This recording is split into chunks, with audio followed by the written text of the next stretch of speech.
দেখতেই পাচ্ছেন এগুলো হচ্ছে মাটকা কুলফি। খুব মজাদার, সহজ একটা রেসিপি। লোভনীয় মজাদার এই মটকা কুলফিটা আপনারা বাসায় বানিয়ে খেতে পারবেন অল্প কিছু উপকরণ দিয়ে। তো এই মটকা কুলফিটা আমি কিভাবে বানাইছি চলেন দেখে আসি। এখানে 125 গ্রাম খেজুর আছে। এই খেজুরটা আমি 2 ঘন্টা ভিজিয়ে রেখেছিলাম। আর আমাদের লাগবে 2 রকমের বাদাম।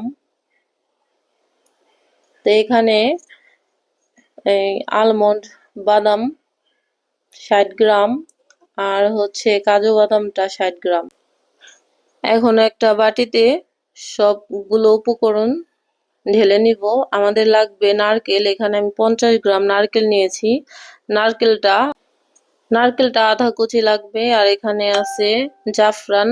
তো জাফরানটাও আমি হালকা গরম পানি দিয়ে ভিজিয়ে রেখেছিলাম। আর নারকেলটা আমি কুচি কুচি করে কেটে নিয়েছি। এখন সব কিছু উপকরণ একটা ব্লেন্ডারের জারে আমি ঢেলে নিব।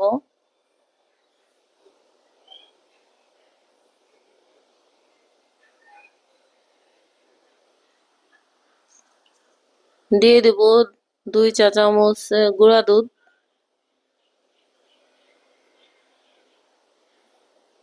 এখন দিয়ে দিব ভিজিয়ে রাখা জাফরান। আমি এখানে চিনিটা ব্যবহার করি নাই, কারণ আমি এত মিষ্টি খাই না। আপনারা যদি বেশি মিষ্টি খেয়ে থাকেন তাহলে চিনিটা দিতে পারেন। খেজুরের মিষ্টিতেই হয়ে যাবে। তো দেখতে পাচ্ছেন আমার ব্লেন্ডার করা হয়ে গেছে। তো এখন সবকিছু আমি ঢেলে নিব। তো এখন আমি একটা র্যাপিং পেপার দিয়ে র্যাপ করে নিব।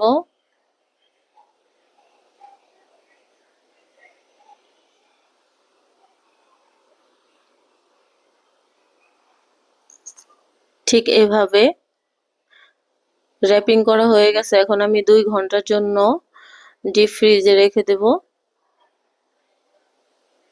তো 2 ঘন্টা হয়ে গেছে দেখতে পাচ্ছেন। তো এ পর্যায়ে আরেকবার ভালোভাবে ব্লেন্ড করে নিব।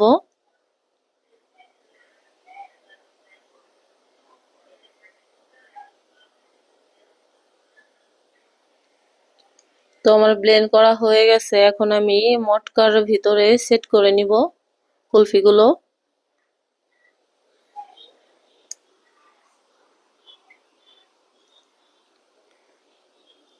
দেখতেই পাচ্ছেন।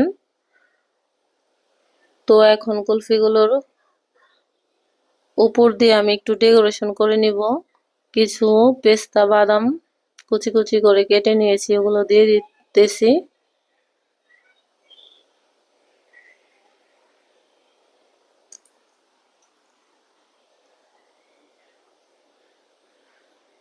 আর কিছু জাফরান দিয়ে দিতেছি।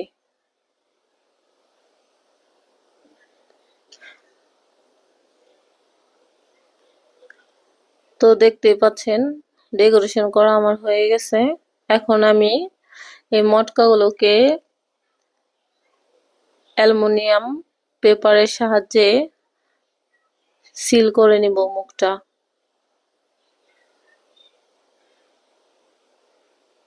ঠিক এইভাবে।